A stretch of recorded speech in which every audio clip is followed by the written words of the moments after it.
ಬಳಪ ಹಿಡಿದ ಭಗವಂತ ಇರುತ್ತಾನೆ ನಮ ಸುತ್ತ ಅವತಾರ ನಾನಾ ರೂಪವೋ ನಮ್ಮೆಲ್ಲ ಹಣೆ ಬರಹ ತಿದ್ದಿ ಬರೆಯಲು ಕತ್ತಲೆಯಿಂದ ಬಂತ ನಮ್ಮ ಕೈಯ ಹಿಡಿಯುತ್ತ ಕರೆದೊಯ್ದ ಬೆಳಕು ತೋರಲು ಭಯವಾಗಿ ಗದರೋದು ನಮ್ಮ ಬೆಳೆಸಲು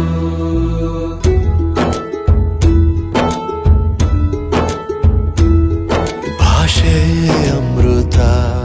ಕುಡಿಸೋ ತಾಯಾಗಿ ಭಾಷೆ ಅಮೃತ ಕುಡಿಸೋ ತಾಯಾಗಿ ಭವಿಷ್ಯ ಬರೆವಂತ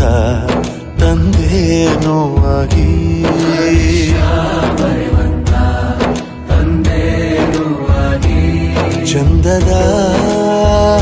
ಜೀವನನ ನೀಡಿರೋ ಗುರುಗಳು ನಮ್ಮ ಗುರುಗಳು